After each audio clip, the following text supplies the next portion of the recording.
Canadian marine shipping. Oh, we're now being recorded, so that just started. So welcome to anyone who's joining us after the live workshop and listening in on the webinar recording. So I'd like to bring everyone's attention to the CMSRF Code of Conduct. We've pasted a link to that in the chat, most of which from that Code of Conduct goes without saying. Please be respectful to other participants. This forum is very much about bringing people together and sharing diverse perspectives. We're striving here for open, transparent, and inclusive dialogue. So just be mindful of that and be open to the discussions that are happening with your fellow workshop participants. So I'm going to start by introducing the workshop objectives and the speakers. We wanted to start today by providing a quick introduction to the Canadian Marine Shipping Risk Forum and our objectives for the workshop. So the Canadian Marine Shipping Risk Forum, the CMSRF, it's a community of practice which is open to people and organizations working in or conducting research on shipping risk. It provides those interested with a platform to network and share knowledge around shipping risk. So the CMSRF was launched in the fall of 2019 by MEOPAR in collaboration with Clear Seas and Exact Earth.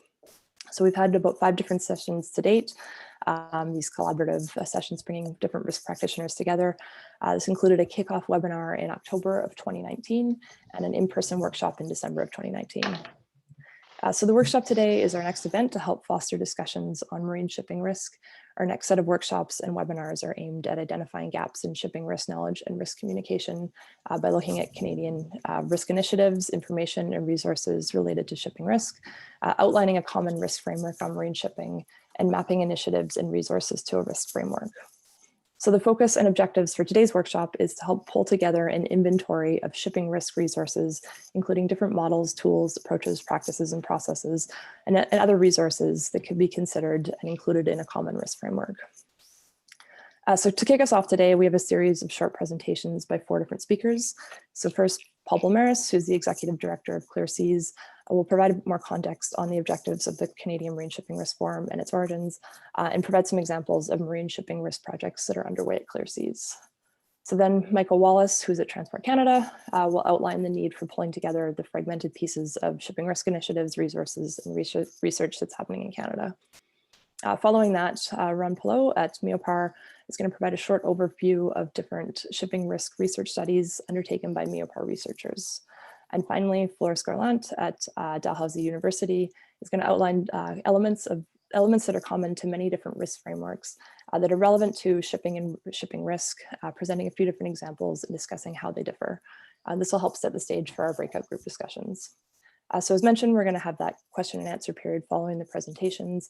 If you have questions during the presentations, please include them in the chat. You can direct them to the specific speaker by including the speaker's name with your question, but we'll also have an opportunity to raise hands and provide more questions during the Q&A period itself. So following the presentations, as mentioned, we're going to go into breakout group discussions about building that inventory of shipping risk resources and initiatives. So without further ado, I'm going to turn it over to our first speaker, Paul at Clear Seas. So take it away, Paul. Thanks, Jan. Hi, everybody. Welcome to the workshop. Thanks for coming. I'm going to share my presentation with you. As Jen said, I'm the Executive Director of Clear Seas. And what I wanted to present to you today was some thoughts on our experience in marine shipping risk analysis and some of the projects that we're working on, but also to provide some context for the need for the workshop. Like Jennifer, I'm speaking to you today from Vancouver, British Columbia. That's where Clear Seas is headquartered, the traditional territory of the Musqueam, Squamish, and Tsleil-Waututh people. And I'm quite excited to share with you today some of the insights we've gained at Clear Seas. So first, a few words on Clear Seas. We are an independent not-for-profit organization. We've been around since 2015, and we're funded by a combination of government funding and industry funding. But our purpose is really to facilitate a better understanding of the risks, benefits, and best practices for both safe and sustainable marine shipping in Canada. So our audience is the general public, it's government, it's industry. For the general public, we provide a function of informing them about the marine industry and both the risks and also the activities of the industry in mitigating those risks. But we also listen to the general public. So we provide a kind of a two-way communication tool in the sense that we conduct regular surveys of the general public to understand what their concerns are, and then we inform on what's going on in those topics. For government, we play both an informational role, so we provide resources to introduce government officials and staff to topics, and our aspiration is that by sharing best practices, we can encourage best practice in terms of policy development. Similarly, for industry, our role is in informing on best practices and in stimulating adoptions and improvements in practices. You can see on the right there a map of our user base. So over 200,000 Canadians use our material.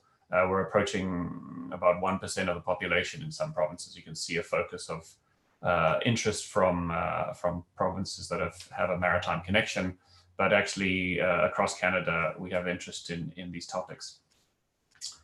So I wanted to give you share you some of the perspectives we've gained as we've worked in the area of marine shipping risk. So focusing on the safe side rather than the sustainable side of our mandate.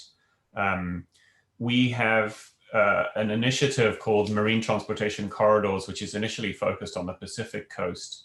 And so we fairly early on in Clear Seas' life, we did a lot of work on some scenario-based analyses of risk. So what I want to say, what might happen. So vessel drift and response, we published a report understanding how quickly, what might happen to a vessel if it got into trouble off the coast, how tugs of opportunity, how tugs might respond to rescue that vessel, and indeed some emergency towing vessel needs assessment. You can see an animation there of the results of that survey that says, if you positioned emergency towing vessels on Canada's Pacific coast, how would that reduce the zone of no saves for the vessel that got into trouble?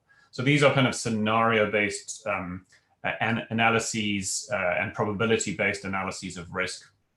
And that was some of the first work that we did in maritime risk. And it had some good results too. I think the voluntary shipping protection zone as a safe distance offshore has been put in place in September of Haida Gwaii. Our work contributed to helping position that work. And also the emergency towing vessels in 2018, Canadian Coast Guard leased 2 emergency towing vessels, and in fact one was called into action earlier this year to help assist a bulk carrier off of Victoria. So some results, if you like, in terms of risk mitigation activities as a result of some of that analytical work. Then more recently, we've done some work more in the category of the potential impacts of what would happen if those mitigation efforts were not successful. If a vessel did go aground or a spill did occur, we just published earlier this year a report on assessing the sensitivity of coastal areas to oil spills, and included in that was an interactive map, so providing that analysis of the sensitivity of different coastal areas due to various factors. And we're going to continue to do some work to make that data available to others working in the marine spatial planning world through the EMSA platform that we'll presumably hear some more about later on. So that's in the category of kind of impact assessment and understanding what would happen. We're currently working on, and we'll publish early next year, the final component of this Marine Transportation Corridors, which is a detailed vessel traffic analysis. So this is more about where do ships go, and I think this is an essential component of risk analysis, is to understand what, as a key driver of probability, what could happen. So this is a detailed assessment of different ship types, where they travel, and interestingly, more importantly, the behaviors, what is driving them to do different things, because I think that's an important component of risk assessment. And that report will come out in January, or at least early next year. So that gives you some perspective of some of the work we're doing. I also wanted to draw your attention to two other projects we're working on. We are building a commercial marine database of incidents and accidents using Transportation Safety Board and US Coast Guard information to present in an interactive dashboard the history of what's really happened. Because I think an important component of risk assessment is also obviously looking backwards and saying what did happen, because to help plan mitigation activities or help plan. So the intention is to be able to provide that information to inform that discussion. And this program is across the whole of Canada. And then the final project I would draw your attention to is a project that we jointly fund with MEAPAR at the University of Ottawa with Professor Jackie Dawson, looking at low impact Arctic shipping corridors. And this is although it's in a relatively small area in Nunavut, it's a pilot of this integrated marine spatial planning approach that tries to integrate all of that, some of the analyses that we talked about in terms of vessel traffic, in terms of integrating traditional knowledge and indigenous voices into that planning process, integrating concepts of marine mammal impacts and ecosystem impacts, and then making recommendations as to how transportation corridors should be adapted to minimize risk. And so there's some very interesting insights coming out of that work, which is in the category of that forward looking, that says, how do you then recommend mitigation actions to minimize risk? So, as we've been engaged in this, the need for some kind of forum like the Marine Shipping Risk Forum that we're all here today became immediately clear to us, because the opportunity to share practices, as Jen outlined, the objectives of the Marine Shipping Risk Forum are to provide that forum for exchange. And it has been very helpful to us and others in the environment of risk analysis to have this forum. I think what's changed and what's driving partly the need for this particular workshop and a more structured, perhaps, approach to categorizing and inventorying our activities is the increase in activity. So partly due to the Oceans Protection Plan, but just in general, and partly due to the number of impact assessments that are ongoing for different projects. The level of activity in this sphere in and around Canadian waters has meant that just that sort of volume of activity means that I think the opportunities for potentially for duplication or potential opportunities for confusion from the customers of our community is intensified. And so we receive feedback directly from industry that this is indeed true, that there are often multiple activities, be they within government, different government departments, or within industry, or within the non-for-profit or the research and academic sector, potentially focused on the same things with different approaches. And so we thought that a more focused approach through this workshop and its follow-ons would be very valuable, both to, at a minimum, to provide an inventory to say who's doing what, and do that in a way that would allow us to communicate with each other to at least minimum avoid duplication and understand potential differences of approach. But an even better if we can ultimately come up with a coordinated and a unified risk framework. We'll hear more about those topics later on, but I think that would be fantastic if we could have a shared approach to the assessment and management of risk, or at least to approach a unified approach. That would be a fantastic outcome from this process. I'll leave you with, I talked about the industry focus on this, and I think we'll hear from Michael around the government focus on this topic. I'll leave you with a thought from the general public. This is a general from our 2020 public opinion poll. We run a public opinion poll every 2 years with in partnership with the Angus Reid Institute. And one of the results that really stuck out for me is we asked people, does marine safety receive the appropriate amount of attention, both in the safety policies and procedures that are in place, and the oversight and enforcement of those maritime shipping safety policies. So clearly, those are all the elements of risk assessment and risk management and risk. And you can see quite starkly there that half of the population of the survey respondents said that no, not enough was being done in terms of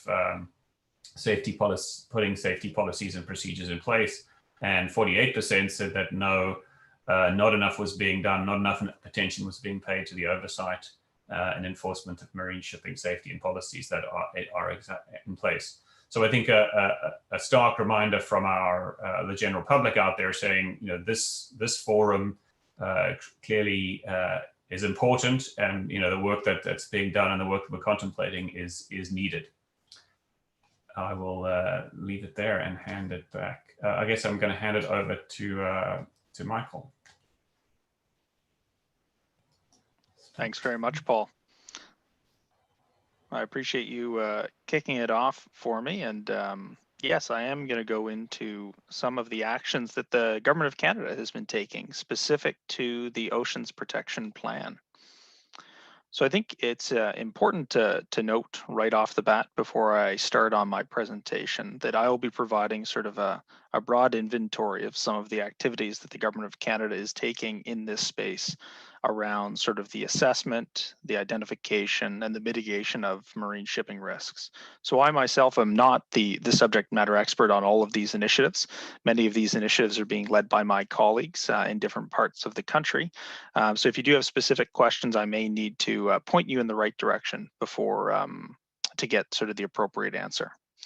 With that said, for my presentation, as I mentioned, my name is Michael Wallace. I work for Transport Canada out of the Ottawa office, and I work on the Oceans Protection Plan. To start, I'd like to emphasize what Paul was saying around the importance of the work that's being started here today. And I'd like to thank the organizers of the event for their kind invitation to speak and for putting on this event. Building a strong community of practice, identifying existing tools and best practices is a critical step in making sure that Canada has strong and consistent risk management in the area of marine shipping. And why this is particularly important for me, someone who works in this space, is because there's a lot of work being done in the space. I think Paul hinted at just the number of initiatives that the government, industry, and other organizations are launching. So from the government perspective and what I'm talking about today, I'll be providing sort of a brief summary of some of those works. They will range from initiatives designed to put in place essentially frameworks to manage risk, such as the cumulative effects of marine shipping initiative and proactive vessel management, all the way through to some of the other pieces where we're simply developing sort of tools and best practices.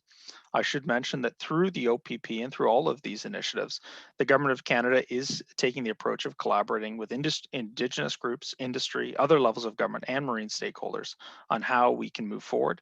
And we certainly are looking for opportunities to further refine and develop our approaches as the work progresses. So the first initiative that I'll speak to is proactive vessel management. So this is an initiative that brings together Indigenous communities, industry, vessel operators, and is primarily designed to find voluntary solutions to concerns on the waterway. One particular thing that I want to highlight around this initiative is that there is a draft national framework that's been circulated for commentary and feedback.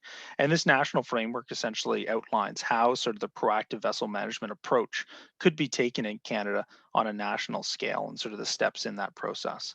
So for people who are interested, I am happy to provide a link to that framework, and we certainly are looking for people to provide their feedback and their comments. Helping inform that framework are 5 pilot projects that were launched under the Oceans Protection Plan. One of the projects was actually mentioned by Paul in his presentation around sort of the voluntary protection zone for shipping around Haida Gwaii. And there's also work being done in the Arctic and other parts of BC. Here's just a map to show sort of where those 5 pilot projects are located.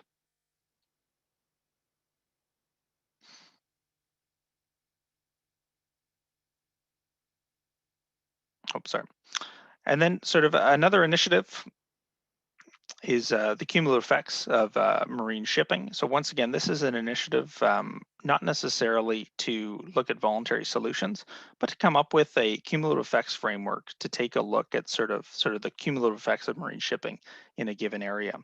This initiative is very focused on sort of the identification, the assessment of these cumulative effects, and then setting the stage for mitigation measures to be developed to mitigate these cumulative effects down the road. Once again, with this initiative, just like proactive vessel management, there is a national framework that is being developed and that we are engaging on. So for those of you who are interested in taking a look at what that framework document looks like and taking a look at the framework that has been established, I can provide a link to the discussion paper that essentially outlines sort of more of the specifics around this particular initiative. These are just some examples of some of the work that's being done under this particular initiative. Once again, similar to I think what Paul was talking about, we are looking at a number of different factors when we're assessing cumulative effects. We're looking at sort of those valued components and those things that are being stressed perhaps by marine shipping. And we're also looking at sort of where these things are occurring. Once again, coming back to, again, what Paul was talking about, a lot of these initiatives between Clear Seas and the Government of Canada are linked. There's another initiative called the Emergency Towing Initiative. In this initiative, the Government of Canada has been tasked with coming up with a long-term strategy for emergency towing. And what we're trying to do now is we're trying to make sure that that strategy is informed by a marine navigation risk assessment. So we have an evidence basis to support whatever decisions we're putting forward to Cabinet. This risk assessment is going to use some analyses, and it's going to use some unique tools that are being developed by Transport Canada for this particular purpose. I'll be doing a little bit of a video at the end of this presentation to talk more in depth about those tools and what they look like. But just for people's awareness, there will be 4 sort of regional assessments conducted, one in the West Coast, one for the East Coast, and then another for sort of Central and the Arctic regions. And these risk assessments are scheduled to be completed by fall of 2023. Moving along, there is the ongoing term pole initiative. So term pole is essentially a voluntary project-specific navigation risk assessment that proponents can opt into or that can be requested. Right now, these term poles are done. So a term pole was done for example, the Trans Mountain project out west. There was also one done for Energy East when that was a proposal in the Bay of Fundy. And what the Government of Canada is working at right now is sort of taking a look at options on how we modernize the term pole process. Some of this is being driven by the new Impact Assessment Act. So there is a discussion paper that is being developed that I assume will be shared for consultation in the future. And in support of this, Transport Canada is also looking at how we can update and enhance some of our marine risk capability to be able to play an active role in these term poles and in sort of future environmental assessments. Another key initiative for the government under the Oceans Protection Plan is sort of the Enhanced Maritime Situational Awareness Initiative. This is an initiative where the government is looking to make sort of a web-based geographic information system available to a range of stakeholders, starting with some pilot communities, to make sure that we can improve sort of the quality and access to information on marine activity for people that are interested and people that are in coastal communities. Right now, there's a partnership between TC and 13 Indigenous communities for this pilot project. And we are looking for these communities to help Transport sort of guide the development of this system and to help inform what the system could look like in the future. This collaborative work has continued, and we are looking to expand the use of EMSA, both in terms of the information that's on the platform, as well as the users who would be using this platform in the future. Moving forward, a couple of things that I'd like to highlight. Obviously, there's a lot of work that's happening in this space. I've just gone through a couple of initiatives that are very Transport Canada focused, but there's other work being done in other government departments around this very same topic. So the government is in the process of putting together a lot of tools, a lot of processes that can help the assessment and mitigation of marine risks. I'll be playing the video shortly to provide an example of these tools. Moving forward, our big focus over the coming year is to build consistency in how risk is assessed, as well as alignment between these different frameworks that are being put in place. Because one of the big concerns that we have heard is around consistency and making sure that when the Government of Canada assesses an issue in one place, it's doing it in a way that's similar to how it's assessed in other regions of the country. So we can provide certainty both to coastal communities and how their issues will be addressed, but also to the marine shipping industry in terms of how the Government of Canada is approaching these key questions that we get. So at this point, I'll end my presentation and I will look to share the video as long as the technology cooperates. So if you will bear with me for one moment, I will set that up.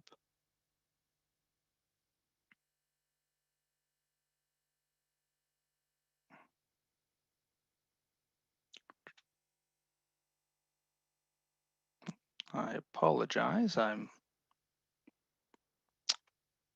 Cindy, if it's not too much trouble, I don't know if you have the video handy on your end. I could get it set up. Let me just give me a couple minutes, or hopefully not that long. I'll see if I can get it going. Let me see if I can find it here.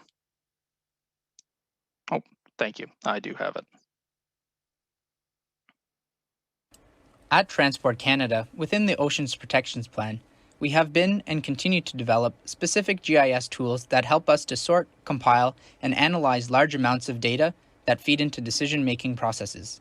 We have built and continue to build a suite of tools that are based around historical AIS data specifically for projects and initiatives involving management, planning, and resource allocation, such as the Emergency Towing Initiative. To create a solid base historical AIS dataset, we have fused the last 5 years, from 2015 to 2019, of terrestrial AIS and satellite AIS in and around Canada.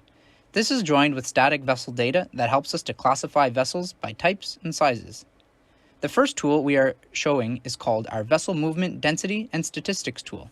Products and analyses that are computed from this tool are used in multiple projects within OPP and TC at large. The tool creates independent vessel movements per vessel from positional AIS messages through time, like connecting the dots. This process is repeated from all vessels as recorded by AIS for each month per year. This is done in order to generate yearly and monthly vessel movements to perform further analyses. After this data is generated, we are able to see monthly or yearly movements from specific vessel types and/or vessel sizes.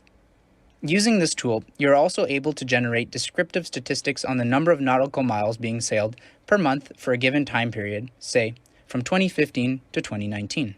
The graphs and tables provide us with an understanding of how much traffic is in the area and by whom, along with important information on seasonality. The tool is also able to compute vessel density grids, which capture the estimated number of transits by vessel type and size, which give us an understanding of where vessel traffic hotspots might be for a given year. Information that is generated from this tool also feeds into some of our accident models that we have been developing, specifically our fire explosion, foundering, and hull machinery failure models. The second tool we are showing is our encounter algorithm, specifically ship-to-ship encounters based on ship domain theory. This tool iterates through historical AIS data and attempts to identify where and when vessel domains had intersected with each other.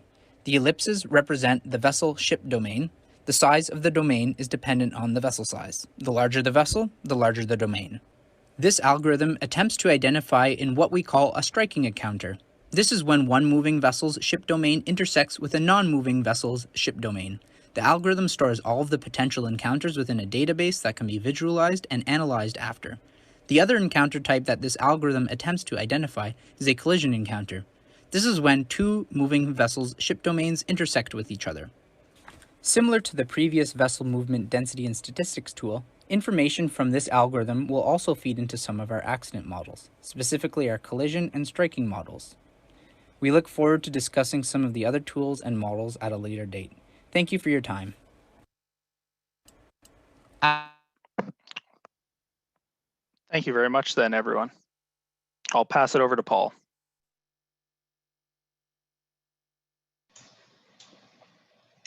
Hi, Michael, it's Ron here. I'm going to present next. Let me get my screen shared.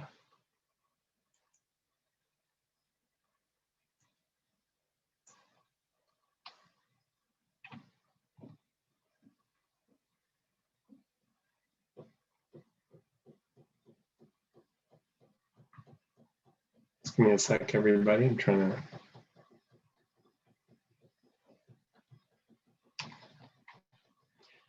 Okay, so welcome. My name's Ron Pelot, and I'm a professor at Dalhousie University. I'm also the Associate Scientific Director of MEOPAR, as Jennifer introduced me earlier. And MEOPAR, for those who haven't heard of us, means Marine Environmental Observation, Prediction, and Response Network, and it's a network of centers of excellence. So it's funded by the Tri-Council primarily, and then we have a lot of industry and government partners on various projects. One of the key partners we have is Exact Earth Limited, which, in case not all of you know, most of you would, amongst other things, collects ship movement data, AIS data using satellites, and then that enables them to gather data on places where there's everywhere, including places where there's no land-based receivers within range. And so MEOPAR started in 2012, and around just shortly after that, we made this arrangement with Exact Earth because we knew that we wanted to do quite a bit of research on shipping risks. MEOPAR covers things around ocean changes and climate changes and coastal risks, but it also includes issues related to uses of the ocean, and that includes shipping. So the arrangement with Exact Earth is that we'd have up to 10 licenses for our 5-year cycle, and then we could have a proposal process within MEOPAR for MEOPAR researchers to look at different topics of shipping that related to our network's mandate. So for example, if you want to look at crew safety or on ships or things like that, we wouldn't do that because it's kind of outside the scope of what we're looking at, which is, you know, shipping patterns, risks of shipping, impacts of shipping on the environment. So although today's mandate is to start off a broader discussion on shipping frameworks, shipping approaches, and especially an inventory of what's happening and who's doing it and what tools are out there, in a very general sense, even though we haven't done that within MEOPAR, I guess you could think that some of our projects are about things that happen to ships, like bad weather and presence of ice, and if things happen to ships, certainly search and rescue effective planning models, and things that are impacts caused by ships, where the ships themselves can be the source of the hazard, and similar to the cumulative effects model and other models that have just been mentioned by TC and Clear Seas. So impacts on you know, whale collisions and all the things that come with ships moving through an area, such as air pollution, noise, and possible things like spills, more extreme events, and the response. And then some of the modeling or some of the research we do within MEOPAR using the Exact Earth AIS data is to, it's not about those two things directly. So there's the issue of marine protected areas, and with more of them coming on stream. So, you know, how would they affect shipping traffic, or once they've been decided where they are, how do you have to manage the shipping traffic to go around it or slow down and those kind of things. And other aspects of shipping traffic that are not strictly risk related, like tourism and route planning, disruptions to shipping generally, and vessels of opportunity. So I'm going to give you a list. It's not the most exciting way to do a presentation, but because my aim is to show you the kind of work MEOPAR does, I certainly don't have time to go into the 20 projects that we've done because we're into our second cycle of MEOPAR. So you can see from the dates there. At the top, 2012, 2017 was our first 5-year cycle, and now we're into our second 5-year cycle, during which we have a second set of licenses from Exact Earth to do more projects. And so I want to show you basically what they are, and later in the breakouts, when we're thinking about, you know, what is it in common? What is the structure and the keywords to inventory all these kind of projects? Here's 20 here, and all the ones TC's doing, all the ones ClearSeas are doing, and then tons that aren't on our 3 presentations. So there's different ways to kind of slice and dice it so that it's easy to use similar terminology and similar practices when we're trying to link where all of these fit into the pantheon of ship problems. So very briefly here, noise in the marine environment makes sense. You would know what that is. And there's another noise related one in the St. Lawrence by Duprat and Clément Chillon. And in the St. Lawrence, they've been working on a kind of a multi-impact model for many years. And this 3MT SIM, and with the MEOPAR work, they wanted to include other factors with more noise modeling and ship-whale interaction modeling. You may have heard about Chris Taggart's project, and Kim Davies, one of his main researcher RAs, grad students, who's now a professor at UNB and working a lot on this. So this has a lot of government partners. MEOPAR was one of the big initial supporters, and once you can think about, you know, you want to learn more about where the whales are, so either you can stop the ship or divert the ship or whatever, and also think about where the ship traffic is and the patterns over time versus the whale's spatial distribution. So they do all of that kind of work. There's a Global Watch and other initiatives like the one supported by MEOPAR have looked at fishing patterns around the world, but mostly trying to detect illegal fishing patterns just from the movement of vessels, trying to figure out what kind of fishing vessels they are and what they're doing and where they, and if they're in the wrong area at the wrong time, that would help with some kind of enforcement or regulatory movements.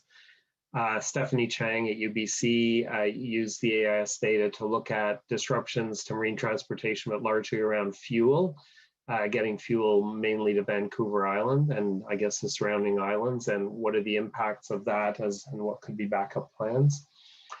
And here's something about, you know, some of the air pollution in harbors, including what's coming from ships.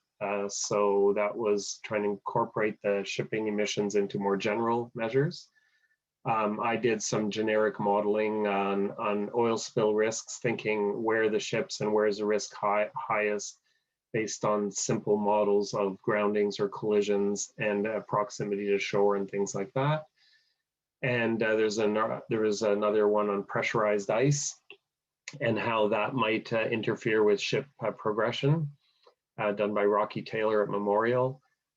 We did a preliminary study of ballast water risks in the north, and a lot of work has continued in that domain by TC and other groups.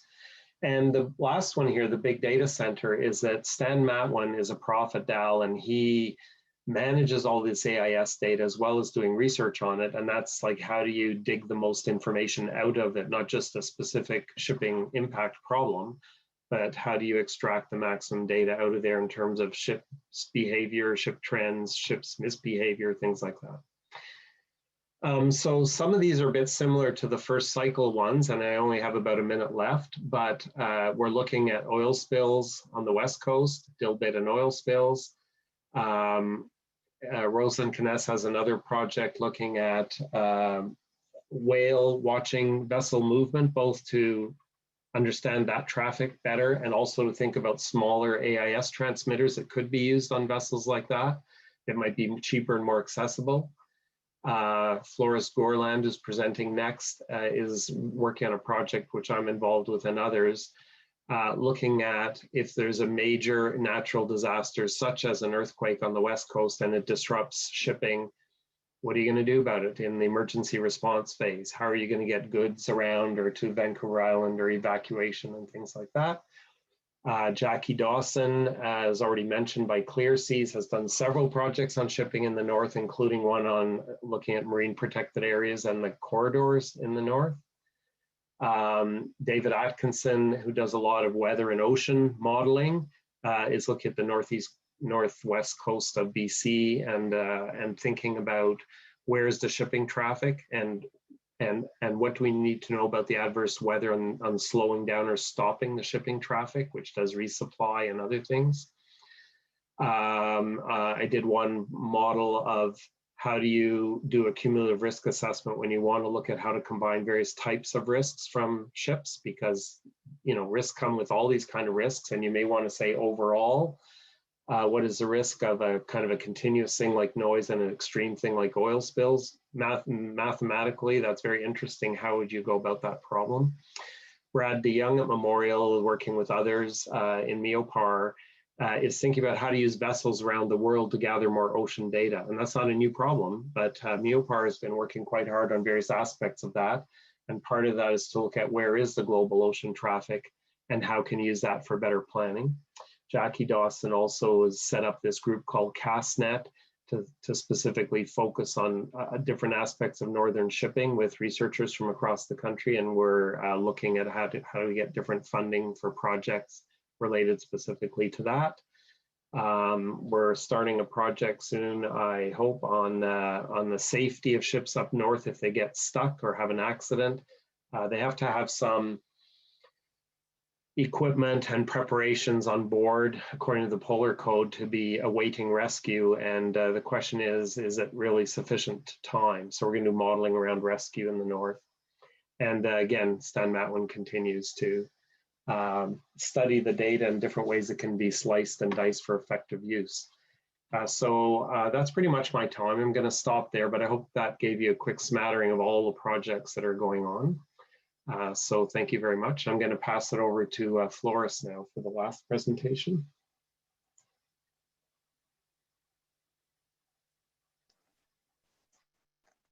Yeah, thank you, Ron. And thank you everybody for joining. I have to say thank you also to the organizers to invite me. I'm really pleased to be here today. So I'm Floris Goerland. I'm an assistant professor in Dalhousie University in Halifax, and I'm also kind of the research chair in risk management and resource optimization for marine industries. So my main sort of research is around maritime risk management, mainly related to emergency response modeling at the moment. So let me also share my screen, and then I'm going to share, yes, yes, and then present. I think that's probably how it works. Yes. Okay, so I'm going to talk a little bit about maritime risk management, sort of very generally, about like some generic concepts around it to frame the discussions in the breakout groups. And then I'm also going to talk a bit about guidelines and toolboxes. Several of the presenters before me have already highlighted that there's a lot of work being done. That's clear from both authorities and academia and also NGOs. So there's a lot of work being done. And of course, the issue of having an overview of or inventorizing that is basically what I'm going to give some ideas about. So some generic concepts, and then I'll give an introduction, a very high level overview of existing risk guidelines and toolboxes for maritime authorities and industries that aim to provide best practices or that somehow inventorize existing analysis tools or approaches. And I'll focus on pollution preparedness and response and on port risk management just as examples. So I think because of your interest, everybody in risk management, I think you're mostly familiar with the ISO standard. That's the generic international organization for standardization standard for risk management. So of course, there's many different approaches for risk management, but generally speaking, this framework kind of is a good basis to sort of contextualize some issues. I think most of us are, so basically this framework consists of three major components. Most practical is the process.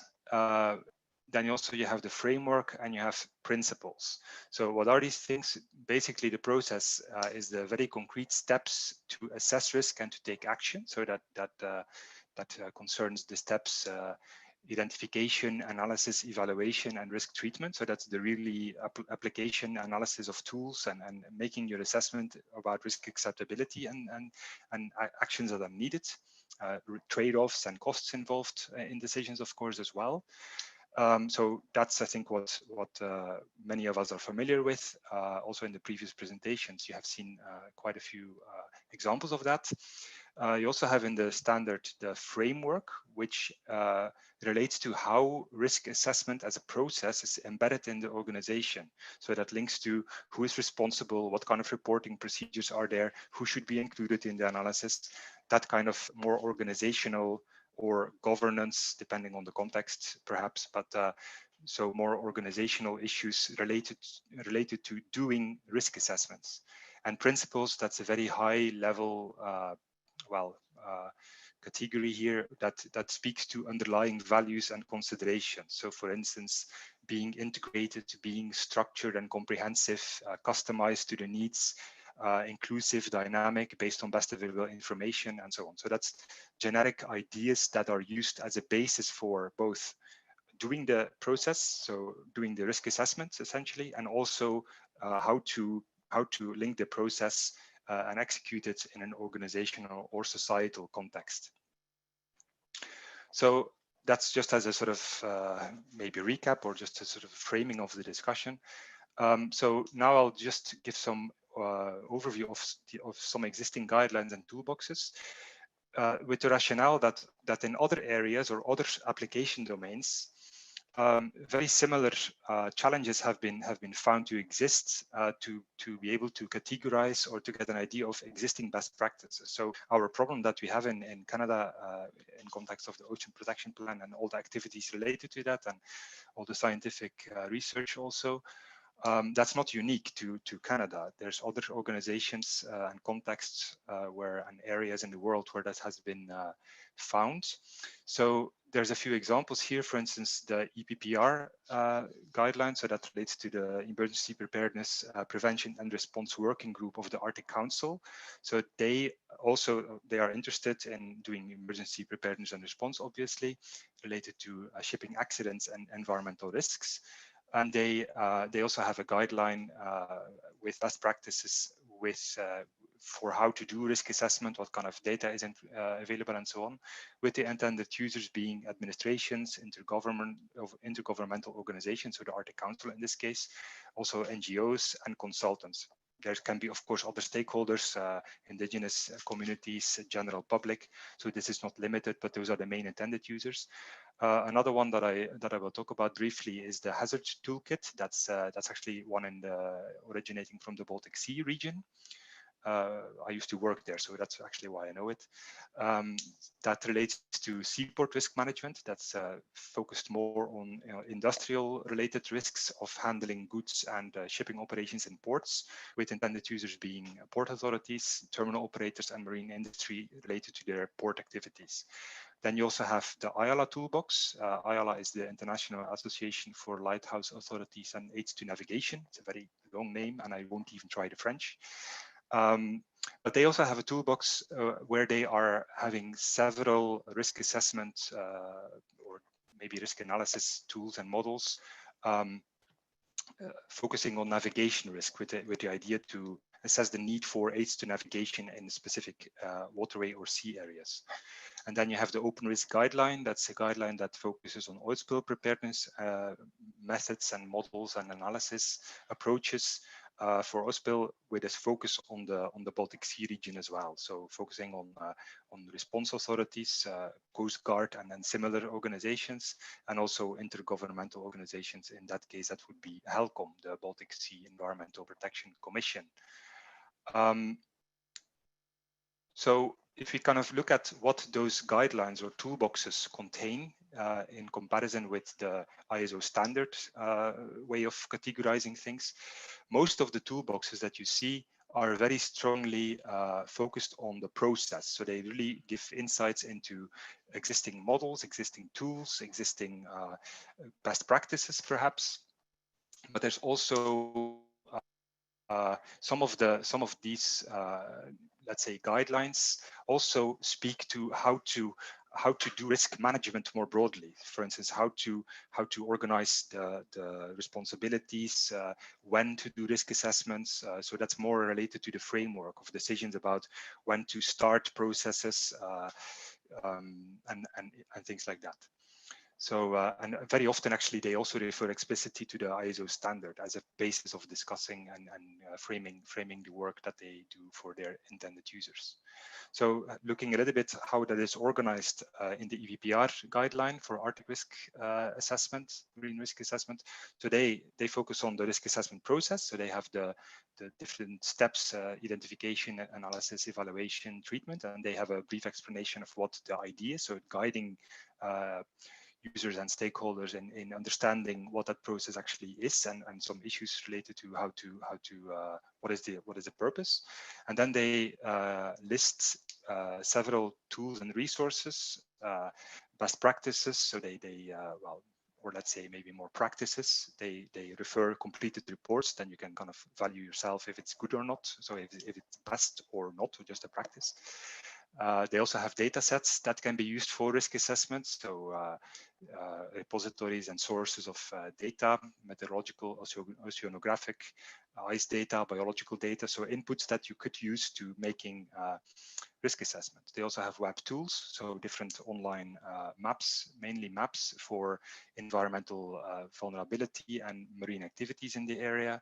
And they also link to basically their own work, the Arctic Council working groups, so that people looking at this website, because there's a link at the bottom here, that people can stay updated on the activities that are being done by the relevant working groups. Then the seaport risk management, that is a little bit differently structured, so that's a bit of a different approach. Here they also, in this hazard toolkit, they describe risk management very broadly, so based on the ISO principles, framework, and process that I highlighted earlier. And then they have more the idea of having a toolkit. So they have more like a toolbox, a set of tools, and they have labeled them. And they have tags. They have a number of tags, and that by tagging different methods with specific identifiers, it's possible to search that. That's also online. So there's also a link there. On the bottom of the page, where you then can look at general risk groups, subgroups within specific, for instance, environmental risk. That could be spills, could be dangerous goods, for instance, that are then related to that. And also you can select properties of methods, for instance, if they are qualitative, if they're quantitative, what kind of data they need, how complex they are, so how much training, roughly speaking, you would need to be able to do those kind of analysis, and how much effort it is. So how much organization researchers would be needed to execute analysis like that, because there can be a very wide variety between that. So that's just a brief overview of how other organizations, other people have dealt with the problem of the volume of different analysis methods that have been made. So in order to be able to categorize that. So with that, that's the end of my presentation. I'll be happy to answer any questions, of course. And with this, I hand it over, I believe, to Jennifer.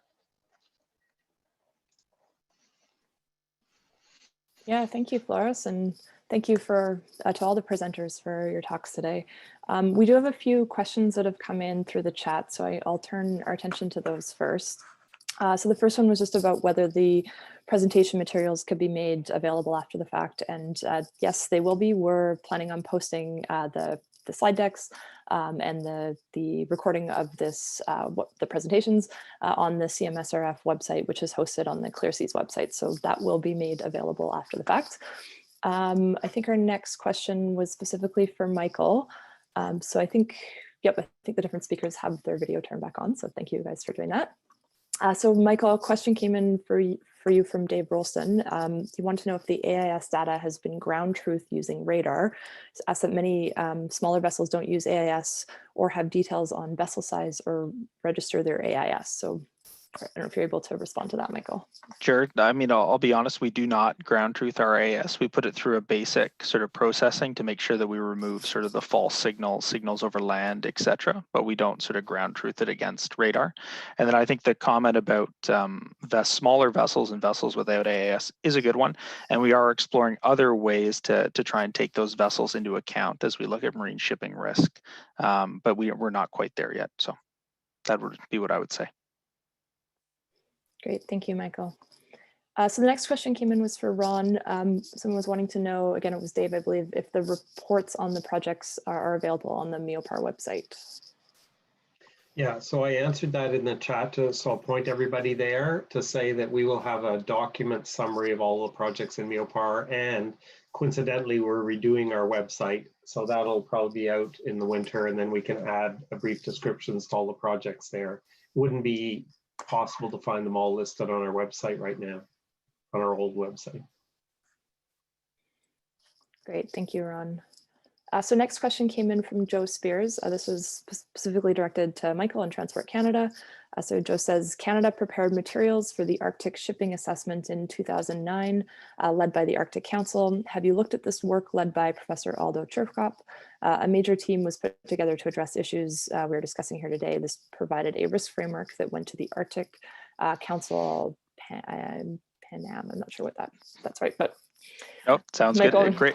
Great question. I mean, that is something that we have looked at, and we've looked at sort of the guideline, the electronic one that was put online that I think was in Floris's presentation, as sort of some of those things that we need to remember because we don't want to reinvent the wheel. I mean, that's part of why we're here today, to get that inventory in place. So certainly both of those have been considered, and we're looking at them as we move forward.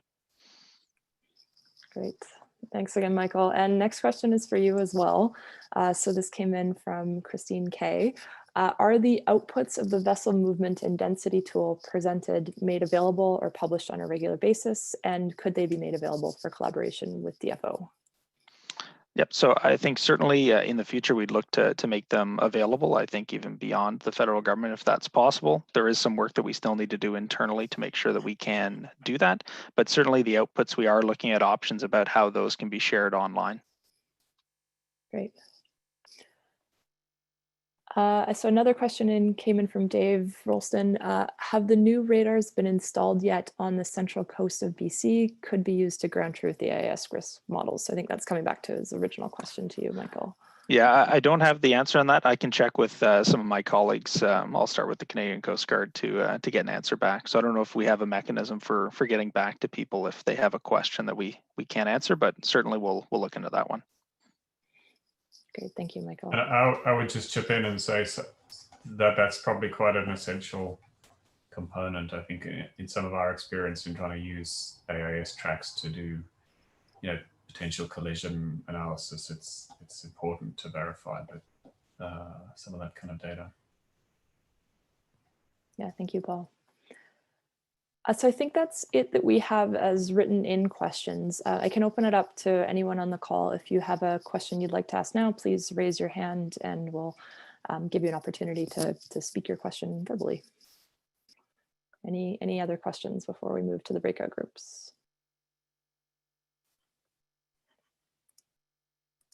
And I'll ask the two tech people who are supporting us, Bridget and Cindy, to do a scan. There's one question in the chat and somebody has their hand up. C. Van Dyke.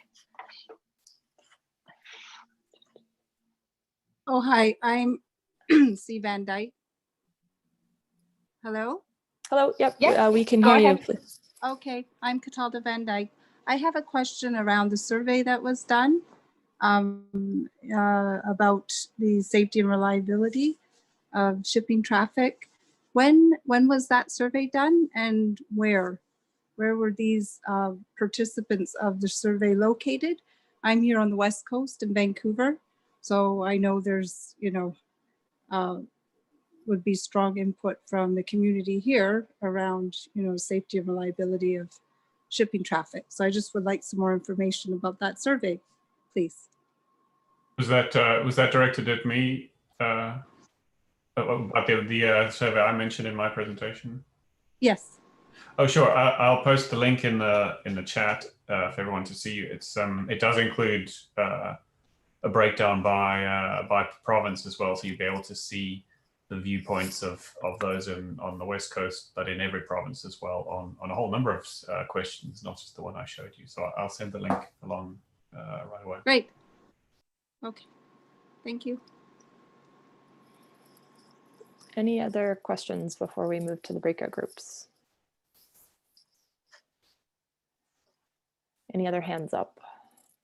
I think Joe Spears has a question. He messaged me privately. So Joe, if you have a question. Yeah, this is directed to Michael Wallace. Many years ago, actually too many years ago, maybe 40 years ago, Transport Canada looked at the issue of Arctic risk assessment. And I was actually with Dalhousie Ocean Studies program with Edgar Gold. We looked at marine insurance because what I'm hearing today is a lot of sort of analytical analysis, but underwriters look at these issues every day.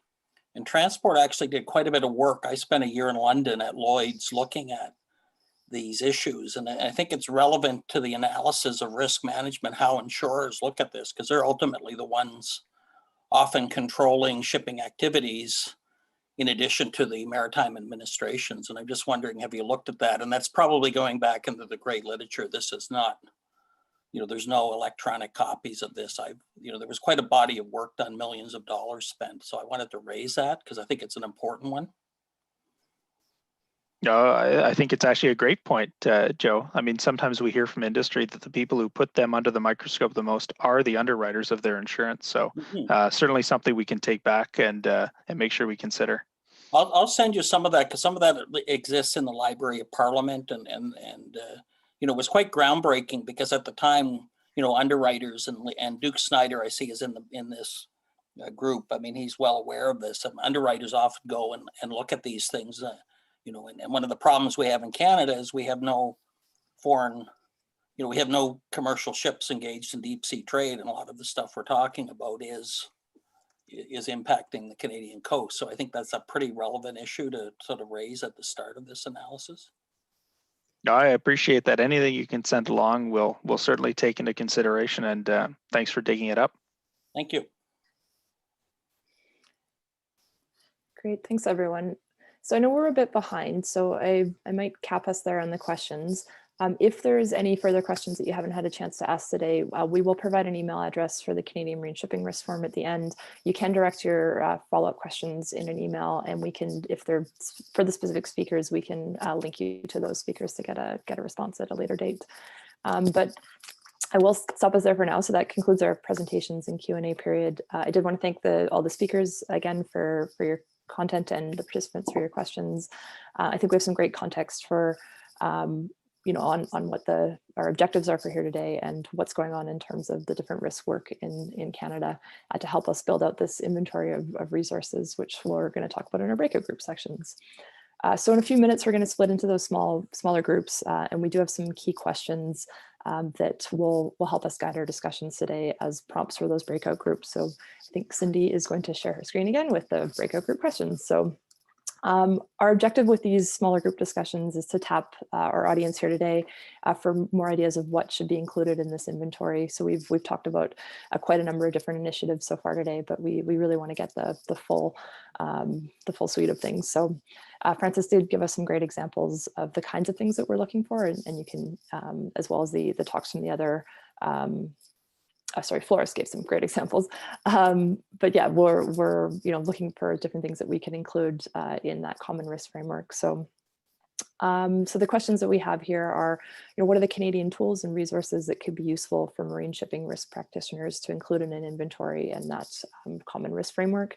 So looking at different risk management projects and initiatives that are underway, key practices related to risk management, different types of data and known data sets that are available, ideas about who the different users are that this would be useful for, and any other suggestions that you might have. We're also looking for suggestions on what you might have for how the inventory could look and how it could work. And we're also looking for suggestions at the end of how we can reach out to others who might have input to provide into this initiative. So we'd planned for about 50 minutes for the breakout groups. I think we're running a little bit behind. So we'll bring everyone back to the main room at 20 after the hour. So I know we're all in different time zones. So that'll be 11:20 here in Vancouver, and I'll let you do that adjustment on your own for your different time zones.